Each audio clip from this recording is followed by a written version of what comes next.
आज के इस वीडियो में मैं आप लोग को बताने वाला हूँ आज के जो पेपर हुआ है त्रैमासिक परीक्षा यानी जो आप लोग का चल रहा है उसमें हिंदी का जो एग्ज़ाम हुआ था क्लास 12th के उसका मैं आंसर की बताने वाला हूँ। ठीक है, और ये कंप्लीट आंसर की है। इस वीडियो में आपको जो है एकदम करेक्ट आंसर मिलेगा। आपको जो है घबराने की कोई आवश्यकता नहीं है। दूसरी बात कि इस बार जो है त्रैमासिक परीक्षा में जो व्याकरण का जो लेवल है वो काफ़ी जो है थोड़ा देखने के लिए मतलब थोड़ा कह सकते हो थोड़ा टफ लेवल का है। और टफ कुछ नहीं है, मतलब आपको पढ़ने में थोड़ा टफ लगता होगा लेकिन एकदम इजी है। और साथ ही साथ बुक तो आप लोग के लिए तो एकदम बढ़िया से इजी क्वेश्चन दिया गया है। तो चलिए हम वीडियो को स्टार्ट करते हैं और पहला क्वेश्चन देखते हैं। जैसा कि आप लोग को पता है कि टोटल जो क्वेश्चन आपको दिया गया होगा 70 क्वेश्चन, जिसमें से आपको 40 क्वेश्चन को बनाना है। ठीक है, तो देखिए पहला जो क्वेश्चन है आपके स्क्रीन पे कह रहा है क्या कि मूर्धन स का जो है मूर्धन वर्ण जो है इसका मूर्धन स वर्ण जो है इसका उच्चारण स्थान क्या होता है। तो देखिए कि आप याद रखो कि मैंने बताया था कि अगर तीन स होते हैं ना, एक तालव्य स होता है, एक मूर्धन्य स होता है, मूर्धन्य स और तीसरा दंत स। मैंने बोला था कि तालव्य स का उच्चारण स्थान जो होता है ये क्या होता है, तो तालु होता है। क्या होता है, तालु होता है। मूर्धन स का क्या होता है, मूर्धा होता है। ठीक है, और दंत स का क्या हो जाता है जी, दंत स का तो दंत हो जाता है। तो देखिए यहाँ पे कौन से स पूछा गया है आपसे, तो आपसे पूछा गया है मूर्धन्य स। कौन सा स पूछा गया, मूर्धन्य स। इसलिए इसका आंसर हो जाएगा ऑप्शन नंबर डी हो जाएगा, पहला का ऑप्शन डी हो जाएगा। ठीक है, चलिए दूसरा क्वेश्चन हम लोग देखते हैं। दूसरा क्वेश्चन है आपका क्या, व्यंजनों के अनेक प्रकार के उच्चारणों को स्पष्ट करने के लिए जब उसके साथ स्वर का योग होता है तब स्वर का वास्तविक रूप कैसा बनता है, उसे क्या कहा जाता है, क्या कहते हैं। तो देखो इसका आप सिंपल सा बात समझो कि मैं ऐसा कोई व्यंजन लेता हूँ, जैसे मैंने एक क लिया, क्या लिया, क लिया, और उसमें क्या करा है कि उसमें अनेक प्रकार के उच्चारण स्थान को स्पष्ट करके, यानी आप मैं एक स्वर वन लेता हूँ, तो मैंने एक स्वर वन क्या लिया, आ लिया, सपोज करो आ लिया मैंने। ठीक है, तो यहाँ पे बन गया क्या, का बन गया। क्या बन गया जी, का बन गया। अगर का जो बना है तो इसमें क में किसकी मात्रा लगा है, क में क्या लगा हुआ है, मात्रा लगा हुआ है ना, क्या लगा हुआ है, मात्रा लगा हुआ है ना। इसलिए इसका आंसर बी हो जाएगा, ऑप्शन बी हो जाएगा। क्या हो जाएगा, बी हो जाएगा। ठीक है, चलिए अगला क्वेश्चन देखते हैं। अगला क्वेश्चन है आपका, आचार्य किशोरीदास वाजपेयी, आचार्य किशोरीदास वाजपेयी के अनुसार किन दोनों ध्वनि को अयोगवाह कहते हैं। तो मैंने आपको बताया था, याद करो, ये क्या है, अंग, और ये क्या है जी, अह। मैंने इसको बोला था कि इसको कहते हैं अनुस्वर कहते हैं, और इसको क्या कहते हैं, विसर्ग कहते हैं। यानी कि अनुस्वर और विसर्ग को जो है अयोगवाह वर्ण कहा जाता है, और इसकी संख्या कितनी होती है, दो होती है। इसलिए इसका ऑप्शन डी हो जाएगा। तीसरा क्वेश्चन का ऑप्शन डी हो जाएगा करेक्ट आंसर। ठीक है, चलो चौथा क्वेश्चन देखते हैं हम लोग। चौथा नंबर क्वेश्चन है आपका, चौथा नंबर क्वेश्चन कहता है क्या, चौथा नंबर क्वेश्चन देखिए क्या कह रहा है, औ वर्ण का उच्चारण स्थान है। तो याद रखिएगा औ में किसका योग होता है जी, अ किससे मिलके बना, अ प्लस ऊ से मिलके बना है।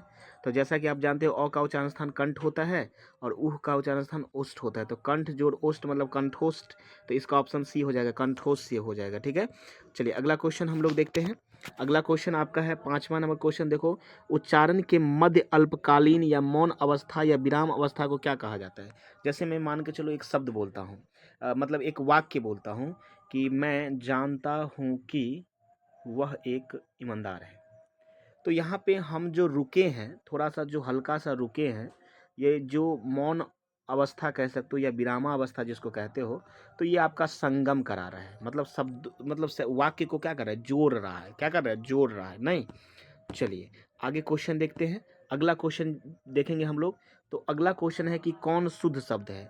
तो आपको शुद्ध शब्द कह रहा है ना, तो मैं कहूँगा कि अगर आपसे शुद्ध शब्द वाला बन रहा है क्वेश्चन तो आप बनाओ, नहीं तो इस क्वेश्चन को एग्जिट कर दो। ठीक है, क्योंकि आपके पास टोटल 70 क्वेश्चन है जिसमें से 40 बनाना था। वैसे इसका सही आंसर हो जाएगा ऑप्शन नंबर ए हो जाएगा, भूकना हो जाएगा। ठीक है, चलो आगे देखते हैं। अगला क्वेश्चन कह रहा है क्या कि कौन शब्द अशुद्ध है। अशुद्ध का मतलब पूछा जा रहा है कि कौन सा शब्द जो है ना इसमें गलत है। तो गलत आपको क्या दिख रहा है, तो देखो गलत जो शब्द है इसमें गलत शब्द है अतिथि। क्या है जी, अतिथि। याद रखो मैंने आपको रोज चैप्टर जो पढ़ाया था उसमें अतिथि जो था ऐसे लिखा जाता गया था, किसमें ऐसे लिखा गया था ना जी। चलिए इसका ऑप्शन क्या हो जाएगा, ए हो जाएगा, अशुद्ध शब्द है। ठीक है, चलिए अगला क्वेश्चन देखते हैं। अगला क्वेश्चन है कि निम्नलिखित में कौन त्रुटि चिन्ह है। त्रुटि चिन्ह आपके अनुसार आप लोग सभी विद्यार्थी मारे होंगे कि त्रुटि चिन्ह ये होता है। बाबू ये त्रुटि चिन्ह इसको नहीं कहते, इसको कहते हैं गलत चिन्ह। जब आप कोई चीज़ को गलत कर रहे हो ना तो उसमें ये गलत क्रॉस चिन्ह लगाए होंगे। तो मेरे ख्याल से आप लोग ए ही दिए होंगे, लेकिन ये ए आंसर नहीं होगा, ये गलत है। इसका करेक्ट आंसर हो जाएगा ये ऑप्शन नंबर सी। आप कहिएगा कैसे हुआ सर? तो देखो मैंने आपको बताया था कि जैसे आप कोई सेंटेंस लिख रहे हो, क्या लिख रहे हो? जैसे सोनम सोनम बहन तेज है। इसमें बताइए, इसमें क्या आपको कुछ मिसिंग दिख रहा है क्या? एकदम दिख रहा है। तो इसमें क्या हो जाएगा? सोनम की। तो आप इसमें क्या करते हो? ऐसे चिन्ह लगाते हो कि नहीं लगाते हो? आप क्या करते हो इसमें? आप जो है इसमें क्या करते हो? आप इसमें इस प्रकार का सिंबल का यूज करते हो कि नहीं करते हो? तो यही हो जाएगा आपका, ठीक है। त्रुटि चिन्ह इसको कहते हैं। क्या कहते हैं? त्रुटि चिन्ह कहते हैं, ठीक है। Option C. अगला क्वेश्चन है, निम्नलिखित में कौन शब्द व्यंजन संधि का एक उदाहरण है? तो देखो व्यंजन संधि, नीरस को अगर तोड़ते हैं तो निह जो रस हो जाता है, दुरह जो आत्मा हो जाता है, मतलब ये सब तो विसर्ग हो गया, ये भी विसर्ग हो गया। ये नायक जो है ने जोर अक, मतलब ये क्या हो गया? स्वर संधि। आपका ऑप्शन डी हो जाएगा, सम जोर गम होगा, मतलब ऑप्शन नंबर डी संगम हो जाएगा, ठीक है। अगला क्वेश्चन देखते हैं। अगला क्वेश्चन है कि अहंकार शब्द का संधि विच्छेद क्या होता था? अहंकार शब्द का संधि विच्छेद होता है अहम जोरकार होता है। क्या होता है जी? अहम जोरकार। ऑप्शन नंबर बी हो जाएगा इसका करेक्ट आंसर। क्या हो जाएगा? ऑप्शन बी हो जाएगा, ठीक है। आगे देखो, अगला क्वेश्चन है घर का न घाट, इन मुहावरे का अर्थ क्या होता है? तो इन मुहावरे का जो है अर्थ होता है कहीं का नहीं, कहीं का नहीं। ऑप्शन सी हो जाएगा इसका आंसर। क्या हो जाएगा? ऑप्शन सी हो जाएगा, ठीक है। अगला क्वेश्चन देखते हैं। अगला क्वेश्चन है आपका, आगे नाथ न पीछे पगहा, ये लोकोक्ति का क्या अर्थ होता है? तो याद रखोगे इसका करेक्ट आंसर होता है, किसी तरह का दायित्व नहीं, मतलब उसके ऊपर किसी तरह का दायित्व नहीं, इसीलिए ये कहा गया आगे नाथ न पाछू पगहा। अगला क्वेश्चन है कि एक ही समय में वर्तमान वाक्य खंड के लिए एक शब्द क्या होगा? तो इसका याद रखिएगा, इसका सही आंसर हो जाएगा समसामयिक। ऑप्शन नंबर ए हो जाएगा। क्या हो जाएगा? ऑप्शन ए हो जाएगा। अगला क्वेश्चन देखते हैं हम लोग। अगला क्वेश्चन है आपका कि निम्नलिखित में शुद्ध वाक्य कौन है? तो शुद्ध वाक्य, मोहन ने गोदावरी देखा, मोहन ने गोदावरी देखा, ये सही तो है नहीं। आगे देखो, माँ ने मुझे रांची बुलाई, ये थोड़ा लग रहा है। आगे पढ़ते हैं। तुलसी रामायण की रचना किए नहीं किए किया, तुलसी ने रामायण की रचना की, ठीक है। तुलसीदास ने। मैंने किताब पढ़ी, पढ़ी नहीं पढ़ा, तो ऑप्शन बी हो जाएगा करेक्ट आंसर, बी हो जाएगा, ठीक है। आप लोगों को अगर नहीं समझ में आ रहा है तो इस क्वेश्चन को आप छोड़ भी सकते थे, क्योंकि आपके पास बहुत सारा क्वेश्चन है। अगला क्वेश्चन है कि कमल, देखो क्या कह रहा है आपसे कि कमल शब्द का पर्यायवाची शब्द क्या होता है? तो याद रखोगे, कमल शब्द का पर्यायवाची शब्द आपसे पूछा जा रहा है, तो इसका ऑप्शन हो जाएगा नलिनी। ऑप्शन ए बी हो जाएगा। क्या हो जाएगा जी? बी नंबर हो जाएगा, ठीक है। अगला देखते हैं। अगला क्वेश्चन देखते हैं। बाल कृष्ण भट्ट आधुनिक काल के किस युग के प्रमुख साहित्यकार में से हैं? तो याद रखेगा भारतेंदु। किस युग के? भारतेंदु युग के, ठीक है। चलो अगला क्वेश्चन देखते हैं। अगला क्वेश्चन है कि बाल कृष्ण भट्ट के अनुसार किसका मत जो है असल बातचीत सिर्फ दो व्यक्तियों में हो सकता है? तो असल बातचीत सिर्फ दो व्यक्तियों में ये एडिसन साहब कहे थे। जो बेन जॉनसन क्या कहते थे? तो बेन जॉनसन का मानना था कि बातचीत से ही मनुष्य की साक्षात्कार होती है। नहीं, निम्नलिखित समालोचक पत्रिका के संपादक है? तो इसका आंसर हो जाएगा चंद्रधर शर्मा गुलेरी। कौन हो जाएगा जी? चंद्रधर शर्मा गुलेरी हो जाएगा। उसने कहा था, शीर्षक कहानी में जब लड़का ने लड़की से यह पूछा, तेरी कुरमाई हो गई? तो इस पर लड़की कुछ आंखें चढ़ाकर क्या कहकर दौड़ गई? तो याद रखिएगा, धत कहकर दौड़ गई। क्या कहकर? धत कहकर, ठीक है। आगे देखते हैं। अगला क्वेश्चन है आपका। अगला क्वेश्चन देखो क्या कह रहा है कि उसने कहा था शीर्षक कहानी में पलटन के विदूषक कौन थे? तो याद रखिएगा, पलटन के विदूषक वजीरा सिंह थे, वजीरा सिंह। संपूर्ण क्रांति वाला ऐतिहासिक भाषण जयप्रकाश नारायण द्वारा पटना के गांधी मैदान में कब दिया गया? तो याद रखेगा 5 जून 1974 को दिया गया। ऑप्शन ए हो जाएगा इसका सही आंसर। अगला क्वेश्चन देखते हैं हम लोग। 22 नंबर क्वेश्चन देखते हैं कि जयप्रकाश नारायण के अनुसार फ्री प्रेस के मालिक सदानंद जी किनको ब्रेन ऑफ बॉम्बे कहा था? तो याद रखेगा दीक्षित जी को, उमाशंकर दीक्षित को। इसका ऑप्शन डी हो जाएगा, ठीक है। अगला क्वेश्चन देखते हैं हम लोग। अगला क्वेश्चन है, लोकनायक जयप्रकाश नारायण, लोकनायक जयप्रकाश नारायण किस वर्ष भारत रत्न से सम्मानित किया गया? तो इसका याद रखिएगा ऑप्शन सी हो जाएगा 1998 में। 1998 में इनको भारत रत्न मिला था, ठीक है। आगे देखते हैं। सूफी कवि मलिक मोहम्मद जैसी के उज्ज्वल अमर कृति का आधार किनके द्वारा रचित कौन कृति है? तो याद रखोगे इसका सही आंसर हो जाएगा पद्मावत हो जाएगा, ऑप्शन ए हो जाएगा। क्या हो जाएगा? ऑप्शन ए हो जाएगा। ठीक है, चलिए आगे देखते हैं। अगला क्वेश्चन है कि डाब शब्द का अर्थ क्या होता है? तो मजरी होता है, फुर्ती हुई मजरी। ऑप्शन बी हो जाएगा। Option B is the right answer. पाठ्य पुस्तक में सूरदास रचित दोनों पद कहाँ से संकलित है? तो दोनों पद कहाँ से संकलित है? ये सूरसागर से संकलित है। कहाँ से संकलित है? सूरसागर से संकलित है। ठीक है। भक्त कवि तुलसीदास रचित पद कहबुक अवसर पाई में अम शब्द का संबोधन अम संबोधन किसके लिए किया गया है? तो माता सीता के लिए। Option number B is the right answer. आगे चलते हैं, अगला क्वेश्चन देखते हैं हम लोग। अगला क्वेश्चन है भक्त कवि नाभादास रचित कौन सी रचना वज्रभाषा गद्य के साथ ही रामचरित मानस की दोहा चौपाई शैली में रचित है? तो इसका आंसर हो जाएगा अष्टयाम। क्या हो जाएगा जी? अष्टयाम। ऑप्शन नंबर बी हो जाएगा।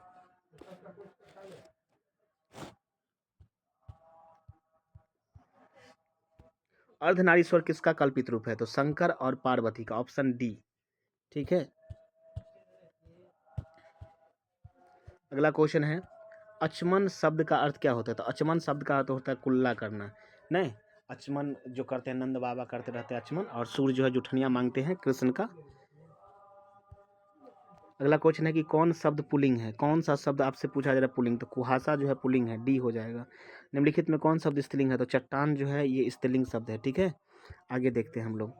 क्या कह रहे हैं? द्रव्यवाचक संज्ञा का प्रयोग किस वचन में होता है? एक वचन में भी होता है, बहुवचन में। इसके लिए इसका आंसर हो जाएगा ऑप्शन नंबर सी हो जाएगा, दोनों हो जाएगा। ठीक है, याद रखोगे। अगला क्वेश्चन है आपका। अगला क्वेश्चन है कि निम्नलिखित में कौन जातिवाचक संज्ञा का उदाहरण है? तो जातिवाचक संज्ञा का उदाहरण ठग हो जाएगा, बी हो जाएगा। 34 का क्या हो जाएगा जी? बी हो जाएगा। ठीक है, 34 का क्या बोलोगे? बी बोलोगे। चलो आगे देखते हैं। अगला क्वेश्चन है कि शब्द की जाति को क्या कहा जाता है? तो आपसे पूछा गया है क्या कि शब्द के जाति को क्या कहते हैं? तो शब्द के जाति को तो लिंग कहते हैं। नर है कि मादा है, स्त्रीलिंग है कि पुल्लिंग है? नहीं जी।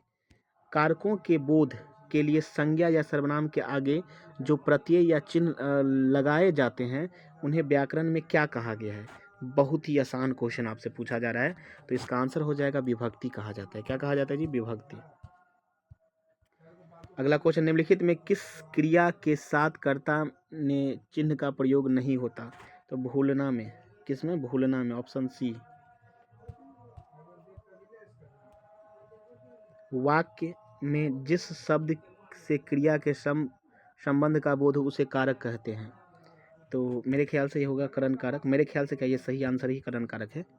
ठीक है, अगला क्वेश्चन देखते हैं। क्वेश्चन नंबर 39 कह रहा है क्या? तुलसी के वास्ते जैसे राम ने अवतार लिया। तो देखिए, अगर इसमें आपसे क्या पूछा जा रहा है? कारक का चिन्ह पूछा जा रहा है, मतलब किस कारक का ये उदाहरण है। अगर ये आपके लिए रहता है ऐसा क्वेश्चन तो आप फटाक से मार देते हैं। तुलसी के लिए, तुलसी के लिए राम ने अवतार लिया था। तो अगर ऐसा रहता तो आप कहते संप्रदान कारक। और वास्ते या के लिए जो रहेगा ना, इसका भी तो पर भी आंसर संप्रदान कारक ही होगा। समझ में आ गया आपको बात? ठीक है, आगे देखो। 40 नंबर क्वेश्चन का आप आंसर जो है कमेंट करोगे। ठीक है, इस क्वेश्चन का आंसर क्या होगा कमेंट करोगे जल्दी से। हिंदी में कुल कितने सर्वनाम है? तो हिंदी में 6 सर्वनाम है। कितने सर्वनाम है? 6 सर्वनाम। पुरुषवाचक सर्वनाम हो गया, उसके बाद प्रश्नवाचक सर्वनाम, निश्चयवाचक, अनिश्चयवाचक, संबंधवाचक और निजवाचक। ठीक है, अगला क्वेश्चन देखिए कि अगला क्वेश्चन आपसे पूछा जा रहा है कि कौन सर्वनाम है? तो कुछ जो है सर्वनाम है, अनिश्चयवाचक सर्वनाम है। ठीक है, अगला बिजली का पर्यायवाची शब्द होता है क्षण प्रभा। सॉरी, ऑप्शन बी हो जाएगा इसका आंसर। ठीक है, चलो अगला क्वेश्चन देखते हैं। अगला क्वेश्चन की अगर बात कर लेते हैं हम लोग, अगला क्वेश्चन की अगर बात करते हैं अगला क्वेश्चन के बारे में, तो अगला क्वेश्चन देखते हैं। 44 नंबर क्वेश्चन क्या है कि अधम शब्द का विलोम क्या होता था? अधम का उत्तम हो जाता है। ऑप्शन बी हो जाएगा। ठीक है, आगे देखते हैं। चलिए 45 नंबर क्वेश्चन देखते हैं। अनुचित बातों के लिए आग्रह वाक्य खंड के लिए एक शब्द है, तो आप याद रखोगे, आप याद रखोगे और इसका हो जाएगा दुर्विचार हो जाएगा। ठीक है, और इसे आप लोग कमेंट कीजिएगा। ऑप्शन सी हो जाएगा राइट आंसर।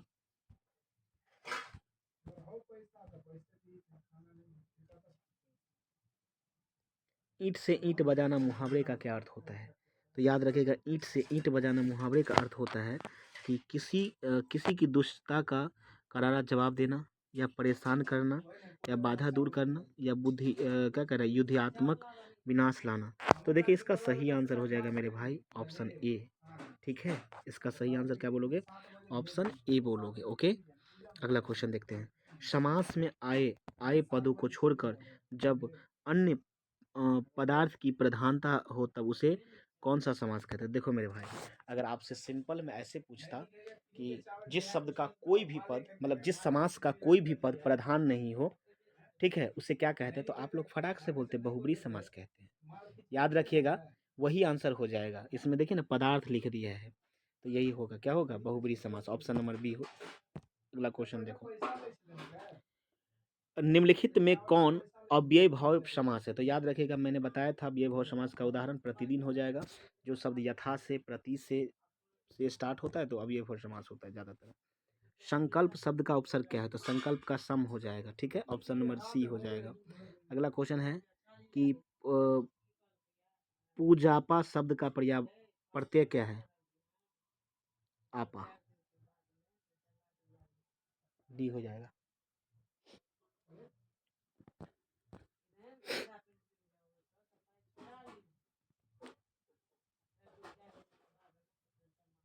लेखक रामधारी सिंह दिनकर के अनुसार किसने अपने सॉरी किस लेखक रामधारी सिंह दिनकर के अनुसार किसने अपने जीवन के अंतिम दिनों में नारीत्व की साधना की थी? तो याद रखिएगा, ये महात्मा गांधी जी हो जाएंगे। ऑप्शन सी हो जाएंगे इसका आंसर। अगला क्वेश्चन देखते हैं कि गृहस्थ जीवन को अस्वीकार करने वाले मार्ग को क्या कहते हैं? निवृत्ति मार्ग कहते हैं। ऑप्शन डी हो जाएगा। अगला क्वेश्चन है आपका। अगला क्वेश्चन है स्फुलिंग शब्द का अर्थ क्या होता है? तो याद रखिएगा, स्फुलिंग शब्द का अर्थ होता है चिंगारी। चिंगारी होता है। ठीक है, अगला क्वेश्चन देखते हैं कि राष्ट्र कवि रामधारी सिंह दिनकर को किस कृति के लिए भारतीय ज्ञानपीठ पुरस्कार दिया गया? उर्वशी से। और संस्कृत के 4 अध्याय के लिए ये दिया गया है साहित्य अकादमी पुरस्कार। ठीक है, अगला क्वेश्चन देखो। अमेरिका से भारत लौटने के बाद जयप्रकाश नारायण किस दल में दाखिल हुआ था? कांग्रेस पार्टी में। अगला क्वेश्चन देखते हैं। जयप्रकाश नारायण की पत्नी का नाम क्या था? तो प्रभावती देवी था। ठीक है, उसने कहा था कहानी में लहना सिंह के गांव का नाम क्या था? मांझे था। अगला क्वेश्चन देखते हैं कि उसने कहा था शीर्षक कहानी में पोल्हू राम कौन था? तो ये डाक बाबू थे। डाक बाबू क्या थे? डाक बाबू। अगला क्वेश्चन है कि उसने कहा था कहानी शीर्षक के रचनाकाल जो है 1915 है। मैंने बताया भी था।